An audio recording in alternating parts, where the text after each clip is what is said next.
बिस्मिल्लाहिर्रहमानिर्रहीम। अस्सलाम वालेकुम।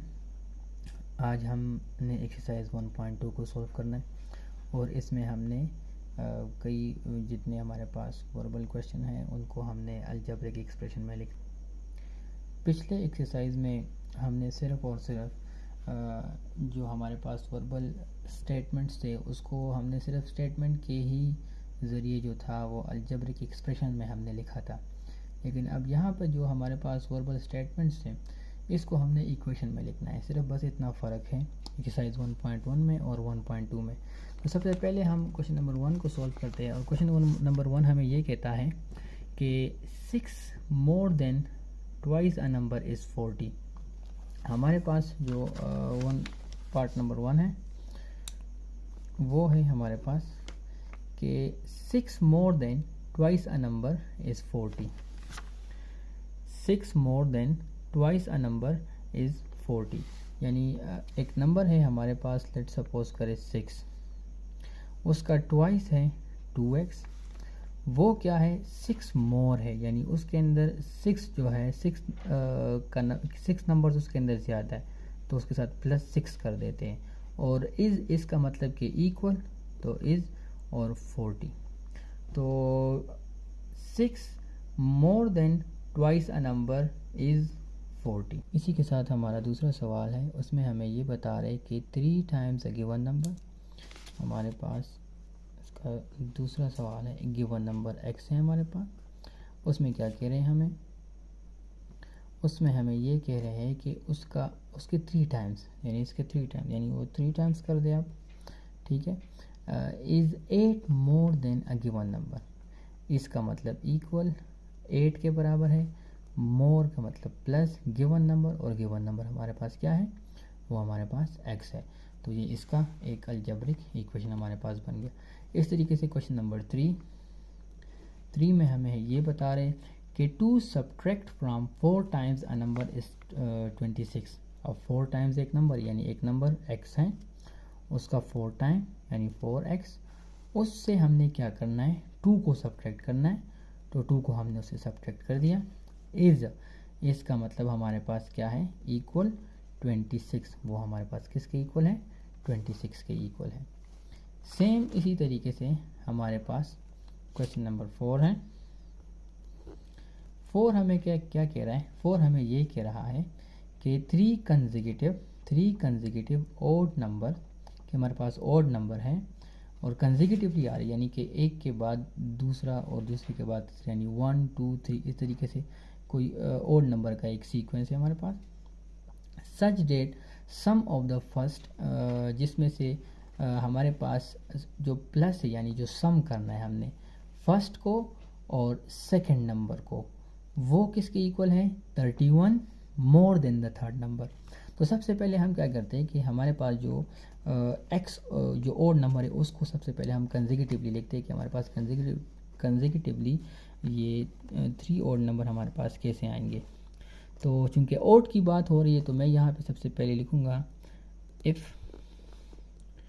x is odd. अगर x मेरे पास ओड होगा तो मेरे पास क्या होगा, जो 3 कंसेक्यूटिव ओड इंटीजर होंगे, एक x होगा, दूसरा जो होगा x + 2 होगा, और तीसरा जो होगा वो x + 4 होगा, x + 4 होगा। अब कंडीशन के मुताबिक, कंडीशन क्या है, कंडीशन ये है कि सम ऑफ द फर्स्ट, कि हमने क्या करना है, सम करना है, यानी प्लस करना है किसको, फर्स्ट को, एंड द सेकंड, पहले को, और साथ में जो सेकंड है, यानी यहाँ पे लिखें कि सम ऑफ फर्स्ट प्लस दूसरा जो ऑड इंटीजर है वो हमारे पास इसके इक्वल है, तो x + 2 इज़, इसका मतलब कि वो इक्वल है किसके, 31। मोर का मतलब प्लस, क्या मोर देन, वो मोर देन है, यानी उसके साथ मज़ीद प्लस हो रहा है, क्या चीज़ प्लस हो रहा है, थर्ड नंबर, और थर्ड नंबर हमारे पास है x + 4, ठीक है। के बाद क्वेश्चन नंबर 5, वो हमें क्या बता रहे कि if 8 times a certain number, अगर एक सर्टन नंबर x है उसको हम कर दें 8 टाइम्स, ठीक है, इंक्रीज बाय 4, और वो इंक्रीज हो जाए, यानी कि वो ज़्यादा हो जाए, कितने यूनिट, 4 यूनिट या उसमें 4 नंबर ज़्यादा हो जाए। द रिज़ल्ट इज़ 4, उसका रिज़ल्ट जो होगा क्या होगा, उसका रिज़ल्ट जो होगा इज़ 40, उसका रिज़ल्ट इज़ 40 यानी उसका रिज़ल्ट क्या है 40 less than the 10 times of a number, sorry, तो ये 40 यहाँ पे नहीं आएगा, 40 लेस हो रहा है, 40 क्या हो रहा है, लेस हो रहा है, तो 40 यहाँ पे लिख लेंगे कि 40 क्या हो रहा है, लेस हो रहा है। किस चीज़ से लेस हो रहा है, 10 टाइम्स द नंबर, जो नंबर हमारे पास था x, उसका क्या ले लेंगे यहाँ पे 10 टाइम्स ले लेंगे, तो 10 टाइम्स ऑफ अ नंबर, उससे क्या हो रहा है हमारे पास 40 लेस हो रहा है। या मैं इसको एक दफ़ा दोबारा लिख देता हूँ कि 8 times of a number increased by 4 is 10x, यानी 10 टाइम्स ऑफ अ नंबर, और 40 उससे क्या हो रहा है, लेस हो रहा है। ठीक है, और इसी तरीके से question number 6, the length of a rectangular room is 4 feet more than twice its width and the perimeter of the room is 80 feet। कि हमारे पास जो रेक्टेंगुलर एक रूम है, सपोज ये हमारे पास एक रेक्टेंगुलर है एक रूम, ये इसका लेंथ, इसका वेट। अच्छा, अब यहाँ पे ये क्या बता रहे, यहाँ पे ये बता रहे कि जो इस रूम का जो लेंथ है, इस रूम का जो लेंथ है उसकी कंडीशन दी हुई है। इसमें ये क्या है, कंडीशन ये है कि जो लेंथ है हमारे पास वो हमारे पास क्या है कि वो 4 फीट ज़्यादा है। किससे 4 फीट ज़्यादा है, twice the width. Suppose width हमारे पास ट्वाइस है, यानी ट्वाइस द विड्थ। ठीक है, अगर हमने वो लेंथ के इक्वल लेना है, अगर वो हमने क्या करना है, लेंथ के इक्वल लेना है, यानी लेंथ हमने लेना है, तो वो किस तरीके से लेंगे, वो ट्वाइस द विड्थ होगा और साथ में 4 फीट क्या होगा, ज़्यादा होगा। ठीक है, और आगे से फिर क्या है, आगे से फिर ये है कि and the parameter of the room is 80 feet. जो रूम का पैरामीटर है वो हमारे पास 80 फीट के बराबर है। तो पैरामीटर क्या होता है कि जो सम ऑफ साइड होते हैं उसको हम पैरामीटर कहते हैं। तो इसमें जो है 2 लेंथ के साइड और 2 वेट के साइड होते हैं। तो मैं इसको इसी तरीके से लिख देता हूँ कि 2 वेट प्लस 4, या अगर हम इससे 2 कॉमन ले लेते हैं तो हमारे पास इस तरीके से हो जाएगा, ये इसका लेंथ हो जाएगा और ये इसका वेट हो जाएगा। किसके बराबर है इसका पैरामीटर, वो हमारे पास बराबर है 80 फीट के बराबर है। इसी तरीके से हमारे पास जो क्वेश्चन नंबर 7 है वो हमें क्या बता रहे कि the length of a side of a triangle are such that. हमारे पास एक ट्राइंगल है जिसकी साइड्स की लेंथ हमें गिवन है, और वो किस तरीके से गिवन है कि वन साइड जो है वो 3 मीटर मोर है than smallest side, and the largest side जो है वो 1 मीटर मोर है than twice the smallest side. The parameter of the triangle is 52। तो यहाँ पे जो आप इसका एक साइड देखें तो वो क्या बता रहा है कि वो 3 मीटर मोर है, किससे, स्मॉलेस्ट साइड से, और फिर जो लार्जेस्ट साइड है वो बता रहे हैं कि वो 1 मीटर मोर है, किससे, वो भी स्मॉलेस्ट साइड से। तो हम यहाँ पे सपोज कर लेते हैं कि जो स्मॉलेस्ट साइड है वो सपोज x है, और जो ये वन साइड जो कि 3 मीटर मोर है वो सपोज x प्लस 3 के बराबर है, और ये जो दूसरा साइड है, ये जो लार्जेस्ट साइड जिसकी बात हो रही है, ये 1 मीटर मोर है। 1 मीटर मोर है क्या, ट्वाइस द स्मॉलेस्ट साइड, यानी अगर स्मॉलेस्ट साइड को ट्वाइस कर दे तो ट्वाइस स्मॉलेस्ट साइड 2x हो जाएगा, और उसको 1 मीटर मोर कर दे यानी +1 उसके साथ कर दे तो ये हमारे पास आ जाएगा। फिर हमने क्या करना है, पैरामीटर फाइंड करना है उस ट्राइंगल का जो कि 52 है। तो पैरामीटर का मतलब सम ऑफ द साइड, तो सम ऑफ द साइड जो होगा ये x plus 3 and plus 2x plus 1, इसका पैरामीटर किसके इक्वल है, इसका मतलब इक्वल 52। ठीक है, अच्छा, अब इसके बाद हमारे पास है क्वेश्चन नंबर 8। क्वेश्चन नंबर 8 में हमसे क्या पूछ रहे हैं कि there is an open book lying before you, the sum of the number of the 2 facing pages is 211। अच्छा, अब कोई बुक है आपके सामने, सपोज ये एक बुक आपके सामने पड़ी हुई है, इसके ये 2 पेजेस जो है ये आपको फेस कर रहे हैं। तो देखिए, एक इसका पेज जो है 17 है, दूसरा जो इसका पेज है वो है 18, यानी 2 पेजेस है ना। ये एक पेज जो है दूसरे पेज से 1 नंबर कम होगा, पहला पेज और ये दूसरा पेज क्या है, इससे 1 नंबर ज़्यादा है।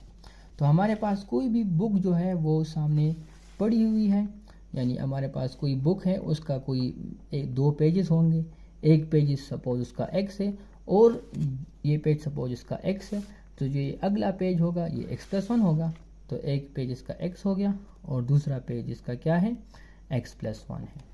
आगे फिर हमें क्या बता रहे हैं कि the sum of the number of 2 facing pages, यानी इन 2 फेसिंग पेजेस जो है इनका जो सम है वो 211 के बराबर है, तो इनका सम आप यहाँ पे ले लें इज इक्वल टू 211। तो इससे जो आप आ जाएगा वो आपने सॉल्व करना है, लेकिन हमने इसको सॉल्व नहीं करना, हमने सिर्फ इसको अलजेब्रिक इक्वेशन के फॉर्म में लेकर आना है। अच्छा, इसके बाद क्वेश्चन नंबर 9 क्वेश्चन हमें क्या कहता है, क्वेश्चन नंबर 9 हमें ये कहता है if an angle of a triangle is 15 degree, अगर किसी ट्राइंगल का एक एंगल जो है वो 15 डिग्री लार्जर है स्मॉलेस्ट एंगल से, and the third angle is 5 times as larger as the smallest angle, ठीक है। If we denote an angle by ABC, write the problem in mathematical language. अच्छा, अब इसमें इन्होंने कहा है कि अगर आपके पास एक ट्राइंगल है, उसका एक एंगल जो है वो 15 डिग्री लार्जर है, किससे, स्मॉलेस्ट एंगल से, यानी एक स्मॉलेस्ट एंगल है उससे जो ये एक एंगल है वो 15 डिग्री जो है लार्जर है, यानी स्मॉलेस्ट एंगल जो भी होगा उसके साथ 15 डिग्री को प्लस करने के बाद ये वाला एंगल हमारे पास बनेगा, ठीक है। अच्छा, अब स्मॉलेस्ट एंगल तो है जो भी होगा, लेकिन सेकंड एंगल जो है वो तो 15 डिग्री प्लस स्मॉलेस्ट एंगल आएगा। अब जो थर्ड एंगल है वो क्या है, थर्ड एंगल जो है वो 5 टाइम्स है। 5 टाइम्स का मतलब कि 5 मल्टीप्लाई बाई क्या, एज 5 टाइम्स जो है क्या, as large as the smallest angle, यानी जितना स्मॉलेस्ट एंगल होगा उसके 5 टाइम्स हमारे पास क्या होगा, वो हमारे पास होगा थर्ड एंगल, और इसको हमने डिनोट कैसे करना है, ABC। तो यहाँ पर सपोज हम इस तरीके से करते हैं कि क्वेश्चन नंबर 9, तो लेट सपोज जो यहाँ पर जो 15 डिग्री वाला एंगल है ये सपोज A के बराबर, तो ये A इज इक्वल टू हमने क्या करना है कि ये क्या है 15 डिग्री लार्जर है स्मॉलेस्ट एंगल से, और मैं स्मॉलेस्ट एंगल को लेट सपोज C के इक्वल में ले लेता हूँ, ठीक है। तो C प्लस क्या हो जाएगा, C प्लस 15 डिग्री, यानी एक एंगल जो कि स्मॉलेस्ट एंगल से कितना ज़्यादा है, लार्जर है, 15 डिग्री लार्जर है, तो ये मेरे पास एंगल A हो जाएगा। अब अगली जो कंडीशन है वो क्या है, वो ये है कि जो थर्ड एंगल है वो क्या है, 5 टाइम्स है किसके, स्मॉलेस्ट एंगल के, तो थर्ड अब B ले लो, वो B हमारे पास एंगल का नाम B हो गया, तो वो मेरे पास इक्वल हो जाएगा 5 टाइम्स ऑफ C के। समझ आ गई। अच्छा, अब नेक्स्ट क्वेश्चन हमने सॉल्व करना है वो है 10। क्वेश्चन नंबर 10 में हमें ये कह रहे हैं कि in 8 years Shahryar will be 3 times as old as he was 4 years ago, और इसको हमने अलजेब्रिक फॉर्म में लेकर आना है, अलजेब्रिक इक्वेशन में लेकर आना है। तो सबसे पहले क्या करना है कि शहरियार की उम्र सपोज करो कि वो कितनी है होगी, वो लेट सपोज x है, ठीक है।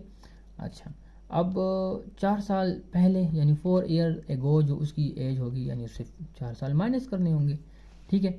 अब 8 साल में जो उसकी एज बनेगी तो वो उसके साथ 8 हमने प्लस करना है, ठीक है।